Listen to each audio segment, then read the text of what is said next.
नाज़रीन अस्सलाम वालेकुम। नाज़रीन डॉक्टर दानिश प्रोग्राम जवाब चाहिए के साथ हाजिर है। नाज़रीन 15 महीने तकरीबन इस हुकूमत को हो गया है। मुआशी बहरान चलें, मुआशी बहरान इनको विरसे में मिला है लेकिन बहुत शिद्दत इख्तियार कर गया है। सियासी बहरान आप देख लें कितना शदीद सियासी बहरान है इस वक्त। इंतज़ामी बहरान, ब्यूरोक्रेसी बिल्कुल काम करने को तैयार नहीं, कभी इधर से उछाड़ पिछाड़ फेंकना लाना। अभी देखें पंजाब में क्या है, किसी को ये पता ही नहीं होता, यकीन ही नहीं होता है कि वो कितने दिन के लिए यहाँ हैं। अब जो है वो कानूनी बहरान भी आ गया है। सवाल ये पैदा होता है, बहुत अहम सवाल है, इसके ऊपर हम जा रहे हैं आज, कि ये 15 महीने में जो इतने बहरान आ गए हैं, एक तरफ इनके पास कैपेसिटी नहीं है, दूसरी तरफ इन्होंने हर से लड़ाई मोल ली है, चाहे मजहबी जमातें हों, चाहे सियासी जमातें हों, अपोजिशंस हों, चाहे ब्यूरोक्रेसी हो, चाहे मीडिया हो, चाहे जुडिशरी हो, चाहे एस्टेब्लिशमेंट हो, सबसे लड़ाई मोल ली है। तो सवाल ये पैदा होता है कि क्या ये जो तमाम बहरान हैं, हो रहे हैं, मुसलसल बढ़ रहे हैं, इसकी वजह ये इस मुल्क का जो निज़ाम हुकूमत है, सिस्टम है, वही है, या ये नाअहल हुकूमत है या उसकी टीम है जो इसका सबब है? इस इशू पे बात करेंगे और इस इशू पे हमारे साथ जो मेहमान हैं, आइए उनका तारुफ करा देते हैं। मेरे साथ हैं शाइस्ता परवेज़ मलिक साहिबा, MNA हैं पाकिस्तान मुस्लिम लीग नून की। आपका बहुत शुक्रिया, आपने हमें ज्वाइन किया। मेरे साथ पलवशा खान साहिबा हैं, साबिक मेंबर कौमी असम्बली पाकिस्तान पीपल्स पार्टी, मरकज़ी डिप्टी इंफॉर्मेशन सेक्रेटरी हैं। आपका बहुत शुक्रिया, आपने हमें ज्वाइन किया। सदाकत अली अब्बासी साहब MNA हैं पाकिस्तान तहरीक इंसाफ के, आपका शुक्रिया, आपने हमें ज्वाइन किया। मैं सबसे पहले आ जाता हूँ शाइस्ता परवेज़ मलिक साहिबा की तरफ। जी मलिक साहब, आप कैसे देखती हैं ये जो मुख्तलिफ बहरान है, 15 महीने की हुकूमत है, और आया आप समझती हैं ये सिस्टम का असर है या ये वाकई हुकूमत और इनकी टीम जो है वो नाअहल है? क्या समझती हैं? बिस्मिल्लाहिर्रहमानिर्रहीम। शुक्रिया डॉक्टर साहब। देखें, आपने ख़ुद अपने इंट्रो में तमाम बातें कर ली हैं। एक्चुअली जो बात हम कर रहे थे, it has been the most incompetent government ever in the history of the country. ये टोटली फेल हो गए। इन्होंने पूरे मुल्क को एक ऐसी बंद गली में पहुंचा दिया और इतनी दलदल में पहले खुद फंसे और फिर पूरी कौम को दलदल में फंसा दिया है। देखें, आज जो इन्होंने अदारों को आमने सामने ला खड़ा किया है, ये अच्छा नहीं है।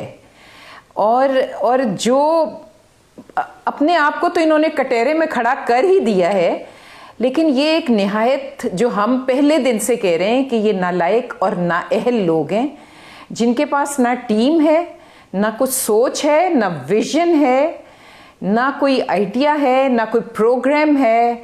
ये अल्लाह जाने क्या सोच कर आए थे और क्या इन्होंने किया है इस मुल्क के साथ। अब आप देखें कि ये जो अब आज का है, इन्होंने पहले मियाँ नवाज शरीफ की सेहत पे क्या तमाशा लगाया है, ये आपने देखा है। मतलब ये एक बहरान से निकलते नहीं हैं तो दूसरे बहरान में जा फिसते हैं। वो कहते हैं ना कि बेवकूफ़ दोस्त से बेहतर है अक्लमंद दुश्मन होना। इनको किसी अपोजिशन की, किसी दुश्मन की ज़रूरत नहीं है, ये अपने दुश्मन आप हैं। एक के बाद एक बहरान और शदीद से शदीद तर होता गया है। और आखिरी पे तो, इस पे तो बात भी अगर हम ना करें, ये सब जुडिस है, लेकिन देखें जो सवालात उठाए गए हैं चीफ जस्टिस साहब की तरफ से, उसका ये जवाब किस तरह देंगे, ये अपनी नाअहली को क्या करेंगे। इनकी, मैं बहुत अरसे से कह रही थी कि they need to look within themselves के एक्चुअली प्रॉब्लम कहाँ है। कभी टीम की तरफ देखते हैं तो लगता है कि टीम इनकॉम्पिटेंट है, कभी ऊपर देखते हैं और बात, आपको एक मशहूर कहावत है कि the fish starts rotting from the head.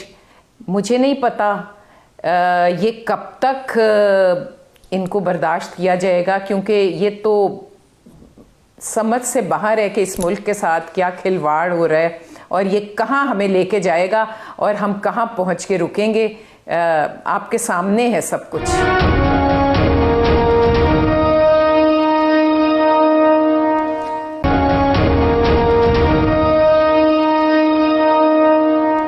जी सदाकत साहब क्या कहते हैं, क्या वाकई हुकूमत नालायक है जो इस किस्म की एक्टिविटीज कर रही है, चाहे ब्यूरोक्रेसी का मामला हो, चाहे सियासी मामला हो, किसी चीज को हैंडल नहीं कर रही है। अब तो कानूनी मसले पे भी आप बहुत बहुत पीछे चले गए हैं, बड़े मसाइल आ गए, क्या कहेंगे? डॉक्टर साहब बहुत शुक्रिया। मैं शायद साहब की बात सुन रहा था बड़ी तफसील से, और बड़ी बार बार वो दबा दबा के कह रही थी ये ना अहल हैं और ना लायक हैं। साहब मेरी आवाज़ आ रही है? हम क्या कह सकते हैं। बात जहाँ तक, जी मुझे आ रही है आवाज़, आपको मेरी आवाज़ नहीं आ रही? ठीक, अब आ गई। ठीक है, तो आपकी आवाज़ आ रही है? ठीक है, बोलें सर, बोलें। तो मैंने इनकी बड़ी तफसील से बात सुनी। पहली तो बात है कि इनको दो बड़ी अच्छी बात है अल्लाह का, ये नहीं ये समझने के ये क़यामत की निशानी है कि मुस्लिम लीग नून जो है वो अदालतों के बारे में एहतराम की बात कर रहे हैं। ये तो वो है जिन्होंने गली गली में अदालतों को बेतौकीर किया। नवाज़ शरीफ साहब मुझे क्यों निकाला की तहरीक चलाते रहे, और उससे पहले जजेस के बारे में बुग़्ज़ से भरे हुए किसी के लिखे हुए फैसले। ये मैं आपको सदियों सालों बात नहीं कर रहा जब इन्होंने सुप्रीम कोर्ट पे हमले किए थे, उनकी बात नहीं कर रहा। ये मैं कुछ चंद महीने पहले की बात कर रहा हूँ, जिन अदालतों के बारे में आज इनको, चलो अल्लाह का फजल है कि इनको ख्याल आ गया कि अदालतों की भी एहतराम होता है। फिर दूसरे इदारे का भी इनको बड़ा ख्याल आ गया जिनके बारे में इन्होंने डॉन लीग जैसी बातें और दुश्मनों की ज़ुबान ये बोलते रहे, और आज भी कभी खिलाई मखलूक और कभी इस तरह की बातें करते, ये थकते नहीं थे कुछ अरसा पहले तक। तो बहरहाल चलें, इनको ख्याल आ गया शायद इदारों का एहतराम का मियाँ साहब की ज़मानत के बाद, तो अच्छी बात है। ये एक अच्छा शगुन है कि मुस्लिम लीग नून भी अपने माजी से और उस डार्क माजी से सीख रही है। रही बात के बहरान है, सियासी बहरान, क्या सियासी बहरान है? मियाँ साहब, बड़े मियाँ साहब बाहर भाग गए, छोटे मियाँ साहब उनके साथ भाग गए, मरियम साहबा को चुप लगी हुई है, सलमान शहबाज इश्तिहारी हैं, बाकी इसहाक डार भागे हुए हैं, मुस्लिम लीग नून के बयानिए झगड़े में हैं, जरदारी साहब जो है वो ऐन मुझे लगता है कि हमें लगता है कि उनको सज़ा हो जाएगी जितना मजबूत केस नवाज शरीफ ने उन पर बनाया। तो इनका तो बयानिया ही नहीं मिल रहा, इनको तो हर तरफ एहतसाब के शिकंजे नज़र आ रहे हैं। तो क्या चैलेंज है हुकूमत के लिए? हाँ, आज जो अदालती बात है, कानूनी बात है, आइनी बात है, ज़रूर अदालतों ने नोटिस लिया प्रोसीजरल मामलात पे। वज़ीर आज़म का आइन की जो शिक है 234 उसके मुताबिक उनका हक है, उनका ये स्वाबदीद है कि वो अपना आर्मी चीफ को एक्सटेंड कर सकते हैं। उन्होंने किया, अदालतों ने प्रोसीजर पे एतराज़ लगाया। हम बिल्कुल एहतराम करते हैं, इनका आर्टिकल गलत बता रहे हैं, बिल्कुल दस बदस्ता उनको मुतमईन करने के लिए बिल्कुल ठीक वो जो प्रोसीजर है, अगर कहीं अदालतों का इत्मीनान नहीं है वो प्रोसीजर ठीक करेंगे।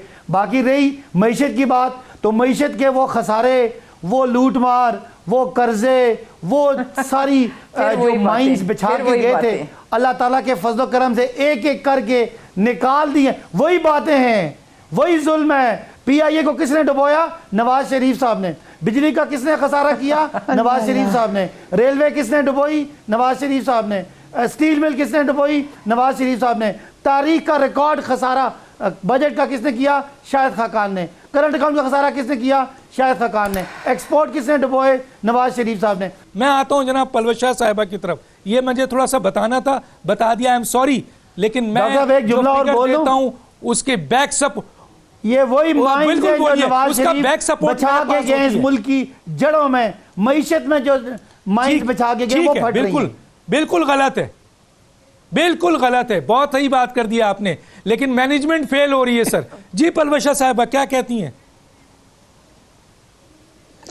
देखिए डॉक्टर साहब, ये पहली बात तो ये है कि ये तकरीर जो अब्बासी साहब माशाल्लाह खुद भी उस्ताद रहे हैं, पढ़े लिखे आदमी हैं, इनको ज़रा इससे मुख्तलिफ तकरीर अब बनानी चाहिए। अब 1-1.5 साल होने को आया है, ये बातें अगर बार बार रिपीट की गई हैं, जो लोगों के कान पक गए हैं, उनकी वैल्यू ख़त्म हो जाती है।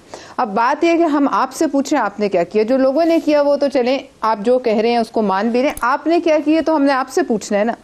अब इनके बकौल सब भाग गए, बड़े मियाँ साहब, छोटे मियाँ साहब, डार साहब, जरदारी साहब को सज़ा होने वाली है, मरियम नवाज को चुप लग गई, ऑपोजिशन तबाह बर्बाद है। मैं इनकी सारी बातें मानती हूँ, तो फिर मैं इनसे एक सवाल करना चाहती हूँ, आपका धड़न तख्ता कौन कर रहे? जब सब चुप हैं, सब भाग गए, कोई चैलेंज नहीं, सबको सज़ा हो रही है, तो ये हुकूमत का जनाजा कौन निकाल रहे? बहुत बड़ा सवाल है, इनको अपने आप से पूछना चाहिए। इसका मतलब ये मान रहे हैं कि इनको कोई चैलेंज ही नहीं है, ऑपोजिशन नाम की कोई चीज नहीं, सब चीजें इनके हक में हैं, कोई सब एक पेज पर हैं, तो फिर ये क्या हालत है इस मुल्क की? यानी कि जो हुकूमत एक नोटिफिकेशन ऑफिशियल निकालने की, एक पूरी हुकूमत, एक वजीर आजम, एक न्यूक्लियर आर्म्ड कंट्री का एक नोटिफिकेशन जिसको नहीं समझ आती कि किस तरह निकालना है, उसने खारजा, दाखिला, मईशत, इस मुल्क के बैरूनी चैलेंजेस कैसे संभालने। अच्छा, मुझे ये बता दीजिए कि आप सबसे पहले तो असूली तौर पर कियानी साहब से माफ़ी मांगे। जब कियानी साहब को एक्सटेंशन मिली तो आपको याद है डॉक्टर साहब, आप वो अगर चला दें टेप इमरान न्याजी साहब की, उन्होंने क्या कहा था। आज उनका स्टैंड अक्सर मुख्तलिफ है। तो सबसे पहले कियानी साहब भी इसी मुल्क के फौज के चीफ ऑफ आर्मी स्टाफ थे, उनसे इनको माफ़ी मांगनी चाहिए कि उस वक़्त मैं गलत था और उस वक़्त पीपल्स पार्टी की हुकूमत ठीक थी, तो ये मेरा आज का मौक़िफ़ भी ठीक है। ये तो नहीं हो सकता उस वक्त का हराम आज का हलाल हो जाए और आज का हलाल उस वक्त का हराम हो जाए। दूसरी बात यह है कि अब इनकी नाअहली ने जहाँ हर चीज़ तबाह की जी, आपका कश्मीर गया, वो तकरीर हो गई, उसके बाद उन्होंने मजीद 2 टुकड़े कर दिए, मईशत गई, बदहाली आम हो गई, इंतज़ामिया, पंजाब, आप देख लें ब्यूरोक्रेसी हाथ उठाए खड़ी है।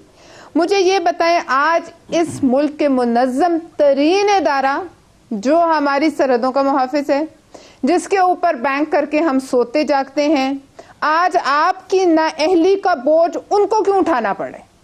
यानी कि ये एक लम्हा फिक्रिया सोचने का मुकाम है सबके लिए, बशमूल जितने हमारे इदारे हैं सबके लिए, कि आज इनकी नाअहली का इतना बड़ा बोझ कैसे पड़ गया उनके। दूसरी बात यह है कि आप कहते थे कि जब मौलाना साहब यहाँ आए तो कश्मीर कॉज को नुकसान हुआ। देखिए इंटरनेशनल क्या लिख रहे हैं इदारे, आज बताएं इंटरनेशनल इदारे क्या लिख रहे हैं इस मुल्क के बारे में। मतलब वो हमारा इदारा जिसके ऊपर कॉम्पिटेंस में, इसके मुनज़्ज़म होने में, जिसके इस मुल्क के दिफा में हर वक्त चौकस होने में किसी को कोई, मतलब इंटरनेशनली भी किसी को कोई शक और शुबा नहीं था, आपने उनको भी अपने साथ, अपनी तमाम तर जो वो आप बनाते जा रहे थे ना काउंसिल्स, हम आपको कह रहे थे कि अपनी नाअहली का जो आपका बोझ है वो मत डालें दूसरे इदारों पे, आपने उनको भी लाकर जो है आपने किस मुसीबत में फंसा दिया। अब ये बताइए कि इसका अब जिम्मेदारी का तयन करना तो जरूरी है ना डॉक्टर साहब। हर बात में स्लिप ऑफ टंग, हर चीज में जी गलती हो गई, ये तो नहीं होता। प्राइम मिनिस्टर की तो स्लिप ऑफ टंग बहुत दफा होती है, लेकिन प्राइम मिनिस्टर जब कुछ साइन करता है, जब कुछ निकालता है, उसकी एक पूरा सिस्टम होता है जो उसको बताता है कि एक सफे का नोटिफिकेशन किस तरीके से निकलता है। ये तो बताना किसी का काम है ना। कि इस वक्त आपको बजाय कि ऑपोजिशन पर और दूसरी पार्टीज पर चीखने चिंगाड़ने से सवालात के जवाब नहीं मिलेंगे। अब्बासी साहब, आप पढ़े लिखे आदमी हैं, आप हमें ये बताइए कि इसकी जिम्मेदारी किस पे लागू करनी है, सिर्फ हमें ये बता दीजिए। आज फरोग नसीम साहब रिजाइन करके जा रहे हैं वहां, तो आप मुझे बताइए आपका मिनिस्टर क्यों रिजाइन कर रहे हैं? आपके मिनिस्टर का भाई क्या ताल्लुक है? आगे उन्होंने मुशर्रफ साहब के वकील वो रहे हैं, वो उनको आप क्यों नत्थी कर रहे हैं? आपके वज़रा बैठकर क्या ओंगी वोंगी मार रहे थे? किसी को कुछ समझ आई इस कौम को कि क्या हो रहा है? लिहाजा ये सब के लिए अब लम्हा फिक्री है कि बैठ के सोचें। लेकिन हाँ, अब्बासी साहब मुझे बताएंगे, खुद कैबिनेट में नहीं है, इनको मैं इस बात का मार्जिन देती हूँ, लेकिन ये बताएंगे कि इसका जिम्मेदार किसको ठहराना है? किसी ना किसी को तो ठहराना है ना। ये छोटी बात नहीं, इस पाकिस्तान में एक्सटेंशंस भी होती रही, सब कुछ होता रहा। इतना बड़ा फियास्को कभी नहीं हुआ जो इनके हाथों हुआ। इतना बड़ा धमाका कभी नहीं हुआ जो इनके हाथों हुआ। कश्मीर किसी के हाथों नहीं गया जो इनके हाथों गया। तो आज हमें आपसे पूछना है कि इसकी जिम्मेदारी जी किस पे? आपने मियां नवाज शरीफ पर डालनी है, आसिफ जरदारी पर डालनी है, मौलाना फजल रहमान पर डालनी, किस पर डालेंगे आप? ठीक है, एक छोटा सा ब्रेक पे वापस आते हैं।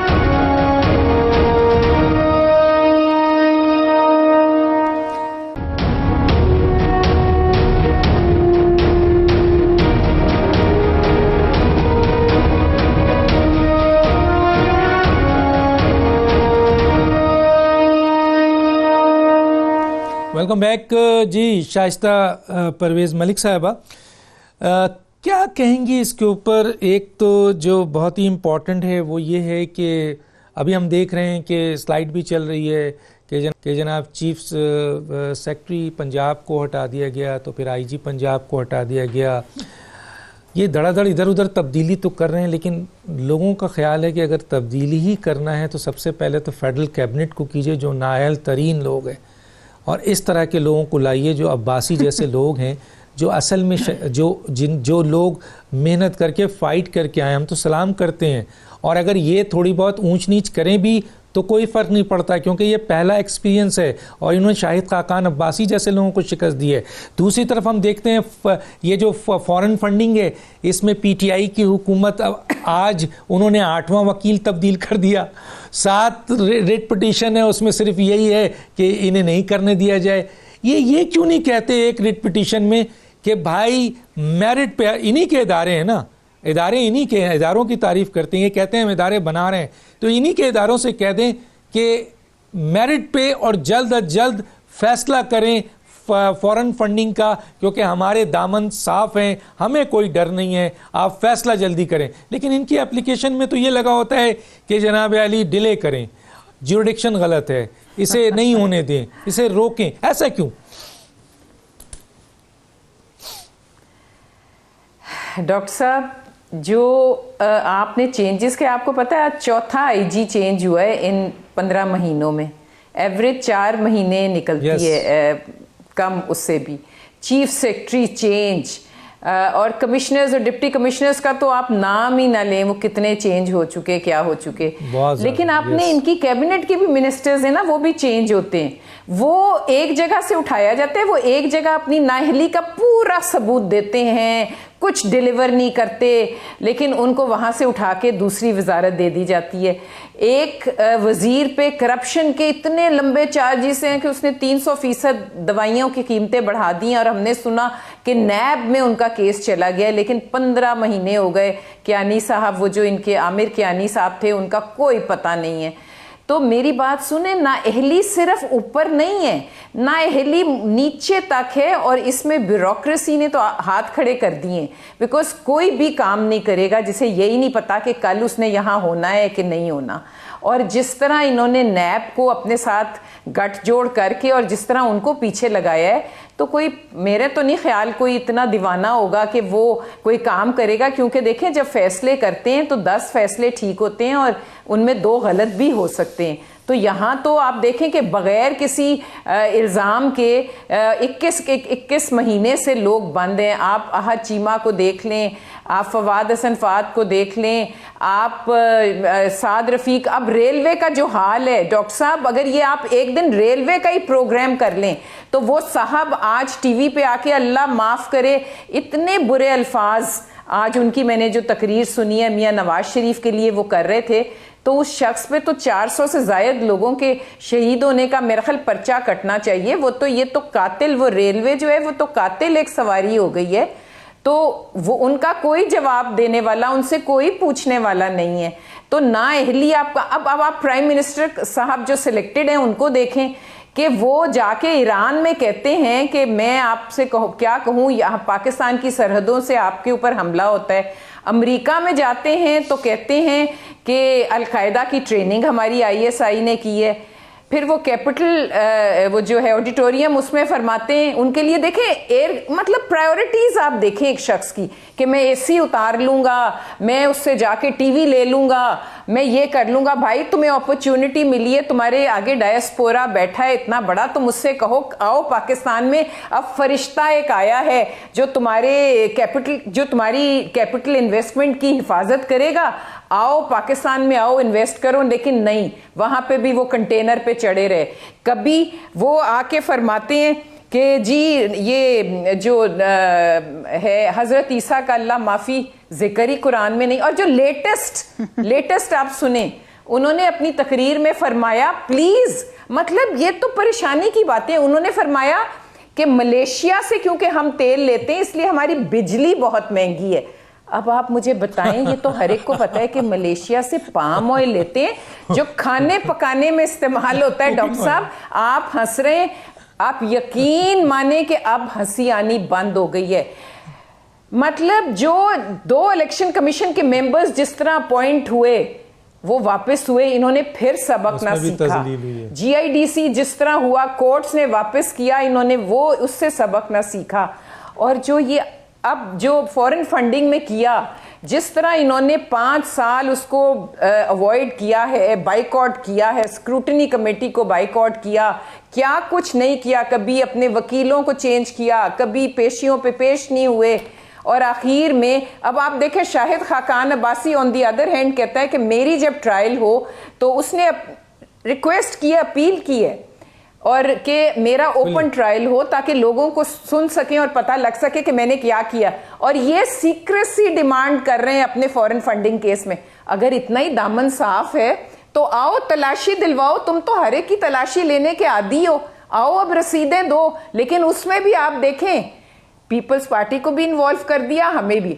जरूर करें, हमें करना चाहिए, सबको अपने अकाउंट्स दिखाने चाहिए और बताने चाहिए, लेकिन पहले आप दिखा दें क्योंकि आपका केस चल रहा है। और आप जो चाहते हैं ना ये डिलेइंग टैक्टिक्स के उनके चीफ इलेक्शन कमीशन के रिटायर होने से पहले आपका ये केस ना उठे, तो मेरा ख्याल है ये वो भी फैसला हो जाना चाहिए, वो भी सबके सामने है। तो डॉक्टर साहब आप कहाँ तक सुनेंगे, कहाँ तक सुनाएं? यहाँ तो लंबी फहरिस्त है, तो इनको अकल किसी सूरत नहीं आ रही। ठीक, मैं आप यकीन माने ठीक कि है, अब ठीक तो है, दिल दुखता है। और ये मैं अगर कहूं कि ये तकलीफ दे है कि ये ऐसा प्राइम मिनिस्टर सेलेक्ट कि जिसे यही नहीं पता कि पाम ऑयल कहाँ इस्तेमाल होता है और बिजली किस तेल से बनती है, अगर उसको इतना भी इल्म नहीं। और जो असेंबलियों की बेतौकीरी है वो तो आपने देख ली है, वो आपने देख लिया है, वो सामने, उसको तो ताले लगे हुए हैं। ठीक है, ये जो है ये क्या कर रहे हैं साहब, वो अल्लाह ही जानता है। वजीर आजम बहुत सादा आदमी है, बहुत ही बेचारे, जो उनको गलत फीड किया जाता है वो कह देते हैं। अभी जैसे बताती हैं, उन्होंने पहले ही कहा था मौशी टीम को मुबारकबाद दे दी, तुम प्राइम मिनिस्टर हो। उनका मौशी टीम को उन्होंने मुबारकबाद दे दी और कहा कि जी वो सरप्लस में चला गया है, करंट अकाउंट खसारा। हालांकि हकीकत यह है कि टेलीनॉर और जोंग ने 15 साल बाद जो अपनी रिन्यूअल फीस दी है, वो रिन्यूअल फीस $200 मिलियन के करीब है। उसकी वजह से एक दफा सिर्फ अक्टूबर में इनका जो है वो सरप्लस हुआ है। ये किसी और पॉलिसी की वजह से या किसी और मौशी इक़दामात की वजह से नहीं है। लेकिन वज़ीर आज़म के सामने ये जो टीम है झूठ बोलती है, वो बहुत सादा वज़ीर आज़म है, वो यकीन कर लेते हैं। जी अब्बासी साहब, मैं आपकी तरफ आता हूँ। अब्बासी साहब, एक तो ज़रा मुझे बताइए, ये जो चेंजेस इतनी तेज़ी से आप कर रहे हैं, खुदा के लिए ये आप फेडरल कैबिनेट में कर लें चेंजिंग, तो शायद कुछ बेहतरी आ जाए मुल्क की तमाम पॉलिसीज़ में, सियासत में, हुकूमत में, कुछ गवर्नेंस में। और दूसरी तरफ सर, ये फॉरेन फंडिंग में आप वकील चेंज करते हैं, 7 एप्लीकेशन लगा चुके हैं और सब में एक ही आपका नारा है कि जी ये ना करें, रोकें इसको, ये मेंबर गलत है, ये मेंबर नहीं था। आप क्यों नहीं खुल के कहते हैं कि करो इसको यार, हमारे दामन पाक हैं, आप इसे फौरन हल करें और मेरिट पे करें? जी सर। डॉक्टर साहब, पहले तो ब्यूरोक्रेट्स की चेंजेस की बात हो रही है और जो चीफ सेक्रेटरी पंजाब के चेंज हुए हैं, मेरा ख्याल है पूरे इस टेन्योर में ये दूसरे चेंज हुए। और ज़ाहिर है ब्यूरोक्रेट्स को जिस तरह इन्होंने बर्बाद किया हुआ था, ज़ाती एक अपना एक इनको ज़ाती एक मुलाजम समझ के रखा हुआ था, तो वो उनकी एफिलिएशन थी। और हम एक नई गवर्नमेंट है और हम साथ साथ उनको हमारी अपना जो एजेंडा है उनके साथ इम्प्लीमेंट कर रहे हैं। इन्होंने कहा कैबिनेट चेंज करें, काश हमारे पास भी होता कि बड़े भाई वज़ीर आज़म होते, छोटे भाई वज़ीर आला होते, समधी जो है वो वज़ीर ख़जाना होते, बेटी जो है वो डिफेक्टिव प्राइम मिनिस्टर होती और हमजा शहबाज जो है वो डिफेक्टिव चीफ मिनिस्टर होता। हम भी घर में बैठते, किचन में बैठते और सारे फैसले करके बैठ के क्लोज करते, ना कोई तब्दील कर सकता था, ना कोई तब्दील होता। आबिद शेर अली साहब जैसे बंदे वज़ीर होंगे बिजली के, क्योंकि वो भांजे हैं। तो इस तरह की दौर चले गए। अब एक प्रोफेशनल दौर है, हर MNA MPA और वज़ीर को डिलीवर करना है और डिलीवर करके अगर वो डिलीवर नहीं करेगा तो वो तब्दील होगा, क्योंकि एक प्रोफेशनल दौर है, ये ख़ानदानों की हुकूमत है। आपने कहा करंट अकाउंट का खसारा इसलिए कम हुआ कि टेलीनॉर ने पैसे दिए 200 मिलियन। तो डॉक्टर साहब आपकी इत्तला के लिए अर्ज़ है कि ये 1200 मिलियन का सरप्लस हुआ है पहली दफ़ा। और ये जो शाहिद खाकान अब्बासी इस मुल्क को एक माइंड दबा के गए थे इस मईशत के नीचे कि 20 अरब डॉलर का खसारा कर गए थे, और वो ये प्राइवेट मीटिंग में कहते थे कि जो भी आएगा ये मुल्क चल नहीं सकता। इनका होता तो खुदा ना खास्ता ये मुल्क की दिवालिया हो जाती और डॉलर कोई 250-300 रुपए का होता। बहरहाल हमने वो आपने कहा इंपोर्ट्स कम किए, इंपोर्ट्स भी ड्रास्टिकली कम किए, एक्सपोर्ट बढ़ाए हैं, डॉलर को स्टेबलाइज किया। शाइस्ता साहिबा सुन तो लें, सुन लेना, आपकी मैंने सारी बातें सुनी है। डॉलर का जो क्राइसिस था उसको कंट्रोल किया, अब डॉलर सस्ता होना शुरू हो गया, रुपये बढ़ना शुरू हो गया। पिछले महीने स्टॉक मार्केट ने रिकॉर्ड अचीवमेंट की। पहली दफा वर्ल्ड बैंक के सदर ने कहा कि पाकिस्तान जो ईज ऑफ डूइंग बिजनेस है उसमें दुनिया में फास्टेस्ट ग्रो कर रहा है, 28 पॉइंट ऊपर गया। ये चीजें वो क्या कहा है आपके रज़ाक दाऊद ने क्या कहा था? रज़ाक दाऊद ने ना कराची में क्या कहा? ईज ऑफ डूइंग बिजनेस पे रज़ाक दाऊद ने कराची में पॉलिसी का नतीजा है। हाँ। मेरी बात सुन लें आप जरा, मैं जवाब दे दूं। नवाज शरीफ साहब के दौर में 50 पॉइंट हम नीचे गए, क्योंकि नवाज शरीफ साहब अपने दौर में उनकी मिलें चलती थी, सरकारी मिलें डूबती थी।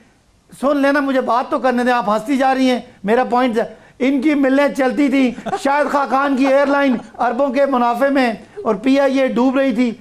आज फर्स्ट टाइम आके बिजली जो नवाज शरीफ साहब ने महंगे कारखाने लगाए, 38 अरब मंथली खसारा था, आज 12 अरब का चला गया। आप समझे, सुने, तरक्की, आप जरा सुन लें, आप तरक्की भी कर रहे हैं, पाकिस्तान को लूटने वाले भाग भी गए। अब इंशाल्लाह पाकिस्तान का खजाना लुट नहीं रहा, मईशत ठीक, उसके फाउंडेशन मजबूत हो गई है। टारगेट जो हमने रखे हैं टैक्स के वो भी बहुत अच्छे हैं। इंशाल्लाह आने वाले दौर में रिलीफ भी मिलेगा। हाँ, आप ज़रूर तनकीद करें क्योंकि महंगाई हुई है, लेकिन महंगाई के पीछे मेरी बहन वो कर्जे जो नवाज शरीफ साहब ने, जरदारी साहब ने लिए, उनकी किस्तें, उनके सूद हैं, और जो ग्रोथ रुकी है उसकी वजह वो इंटरेस्ट रेट है जो हमने इसलिए बढ़ाया था कि डॉलर क्राइसिस रुके। अब इंशाल्लाह फाउंडेशन मजबूत है। आने वाले दिनों में गुर्बत भी खात्मा होगा, महंगाई भी कंट्रोल होगी और मईशत इंशाल्लाह क्रेडिट कार्ड और कर्जे से निकल के अपनी ओन पे खड़ी होगी इंशाल्लाह। हमने आमीन आमीन। हमने आपको पूरा मौका दिया बोलने, हमने आपको पूरा मौका दिया बोलने का। आपके एक वजीर हैं, मैं तो कहता हूँ खुदा के लिए इमरान खान साहब, ये जो वजीर हैं ना आपके, इनको तब्दील कर दें। अली अमीन गवंडापुर साहब कहते हैं कि बहुत अच्छा हुआ सब्जी महंगी हुई। आप सस्ता करना चाह रहे हैं, वो कह रहे हैं बहुत अच्छा हुआ सब्जी महंगी हुई, इससे किसानों को बहुत फायदा पहुंचेगा। बताएं इस तरह आप किस किस्म की बातें हैं? पलवशा साहब, फॉरेन फंडिंग की मैं एक जुमला बोलूं, पलवशा साहब फंडिंग वाली बात पे जी बोले बोले, फॉरेन फंडिंग वाली बात पे बोले, अगर मैं बात कर लूंगा, आपने सवाल किया था रह गया। फॉरेन फंडिंग पे एक दो जुमले अगर इजाजत दे दे। बोले बोले बोले बोले बिल्कुल बोले। दी, आपने कहा कि हम कहते थे कि अकबर शेर बाबर का पीटीआई से कोई ताल्लुक नहीं है, उसको निकाला गया। हमने ज़रूर जुरिस्डिक्शन चैलेंज की। हमने कहा केस ऑफ फर्स्ट इंस्टेंस है, पहली दफ़ा अगर किसी पार्टी का फंडिंग चेक होनी है तो वो सारी पार्टियों की हो। अब हम खुश हैं, पीपल्स पार्टी भी अपना हिसाब दे, नून भी दे, पीटीआई भी दे, मजहबी जमातें भी दें, सबके साथ बराबर ट्रीट हो। अगर किसी ने भी को गलत किया है तो उसको सजा मिलनी चाहिए, बिल्कुल असूल है, कोई एतराज नहीं। और आप वो देखिएगा। ये बस एक जुमला कहते हुए सर, एक जुमला सर, जिस तरह टीटीज में आप फंसे हुए सर, एक जुमला कहते हुए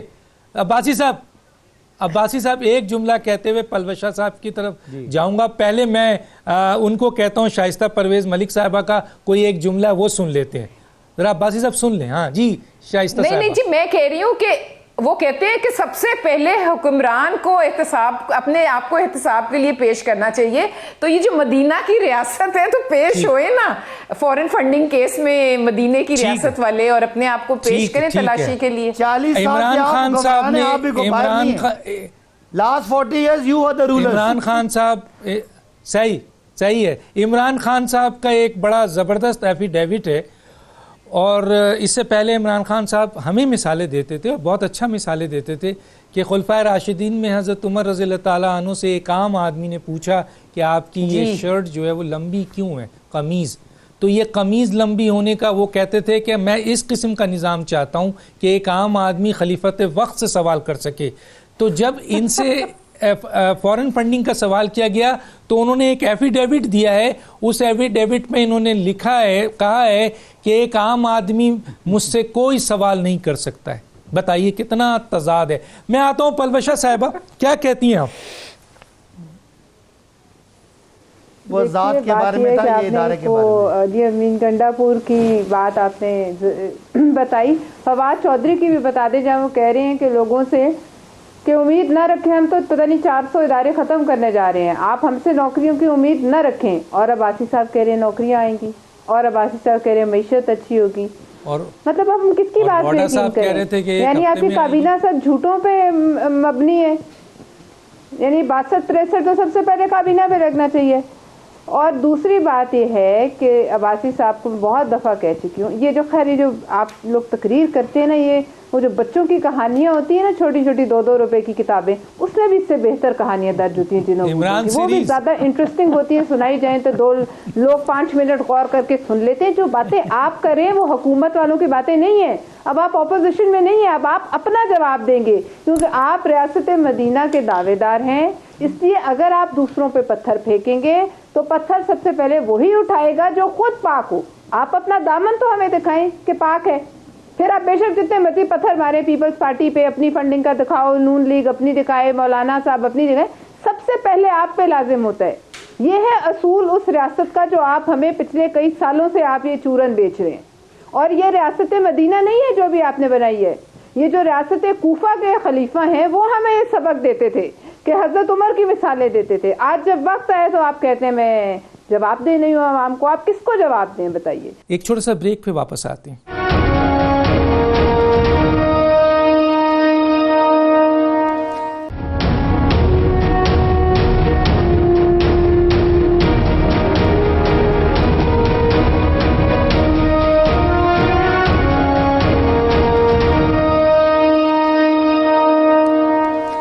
वेलकम बैक। मेरे पास तकरीबन कोई 1-1 डेढ़ मिनट है। मैं चाहूँगा तीनों को मौका दूं। मैं सबसे पहले अब्बासी साहब की तरफ आ जाता हूँ। अब्बासी साहब,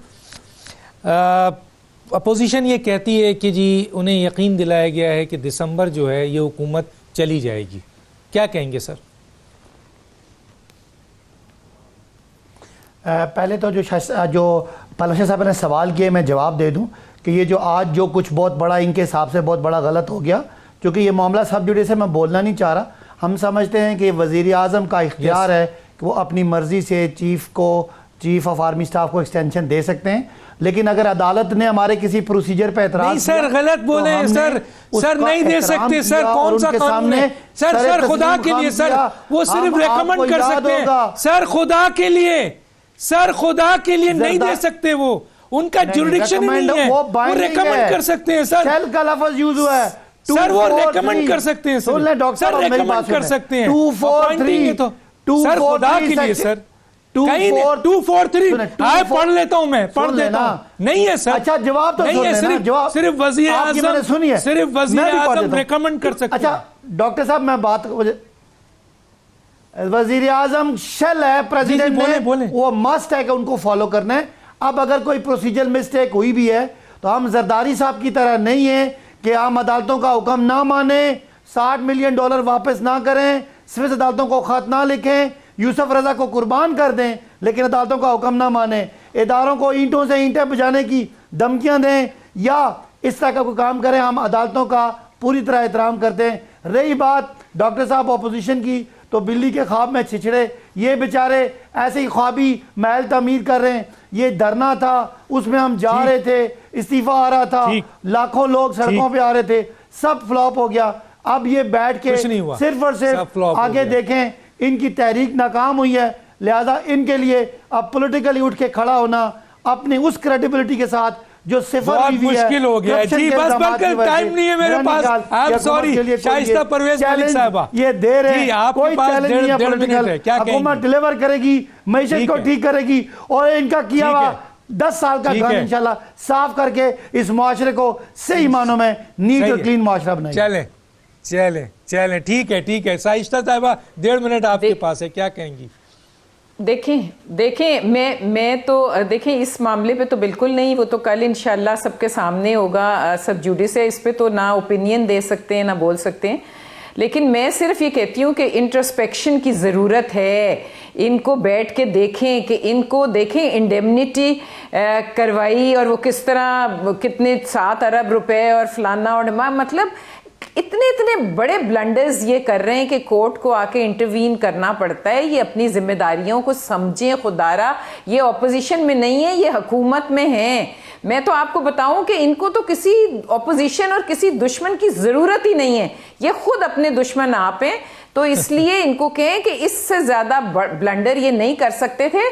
खुदा का वास्ता ये देखें, अपनी सफ़ों में पहचानें, उनको देखें। आज वैसे ये खबर एक चैनल ने चलाई है कि इन्होंने फ़ारूक नसीम को काफ़ी डांटा है, और I don't know how far that is true, but ये इनको अपनी तमाम टीमों को देखना पड़ेगा कि वो क्या मसले हैं। लेकिन फिर मैं वही एक बार फिर मैं अल्लाह माफ करे, अल्लाह उनके वालिद को सेहत दें, तो इंशाल्लाह सियासतें चलती रहती हैं। अब्बासी इन चीजों को छोड़ दें, उनको छोड़ दें, उनकी जान बख्श दें। आप अपने आप को देखें कि आप लोग क्या कर रहे हैं, क्या मुल्क के साथ आपने तमाशा बना दिया, आपने मुल्क को तमाशा।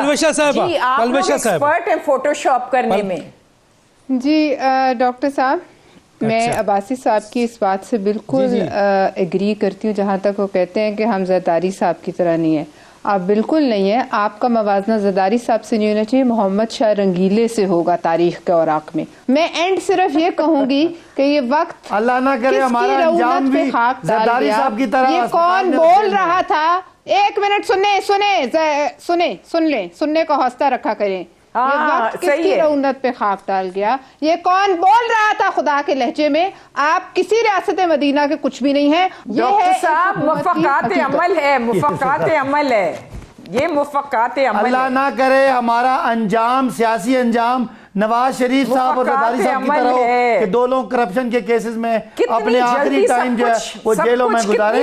हम समझते हैं कि हम कोशिश करेंगे कि उनसे सीखें, उनकी गलतियां रिपीट ना करें, और ये जो करप्शन का उन्होंने पूरा दौर इस मुल्क में चलाया वो इस मुल्क में ना हो। आगे देखो, आगे चंद हफ्ते नहीं, वो हमारे लिए मिसाल है कि जो कुछ उन्होंने किया है। अगर आप सुनना चाहते हैं तो नवाज शरीफ साहब की तकरीरें जरदारी साहब के बारे में सुन लें। वो बातें पुरानी हो गई, अभी इब्तदाई है, अभी मातम ना कीजिए, चंद हफ्ते सबर कीजिए। वैसे कोई नई तकरीर करनी शुरू करनी चाहिए अब्बासी को। बहुत पुरानी तकरीर हो गई, बहुत पुरानी तकरीर की बात नहीं है, ये हकीकत है कि नवाज शरीफ साहब से पूछें जरदारी साहब के बारे में वो क्या समझते हैं। आप तीनों का बहुत शुक्रिया। ठीक है, तीनों का बहुत शुक्रिया है, क्योंकि मैटर प्रेजुडिस है इसलिए हम उस पर बात नहीं कर सकते, वरना कानूनी लेवल पर इतनी बातें थी जो हम कर सकते थे और बहुत कुछ बोल सकते थे, अल्लाह का शुक्र है। लेकिन और बहुत सारे मैटर्स ऐसे हैं जिस पे हम समझते हैं कि बड़ी तकलीफ दे चीज़ें हुई हैं, लेकिन क्योंकि ये मैटर प्रेजुडिस है, हम कोर्ट का एहतराम करते हैं, हमारा इदारा भी, हम भी, तो इस मैटर को हम छेड़ते नहीं हैं। वक्त ख़त्म हो जाता है। तीनों शुरका का शुक्रिया और डॉक्टर दानिश को याद दीजिए। अल्लाह हाफिज़।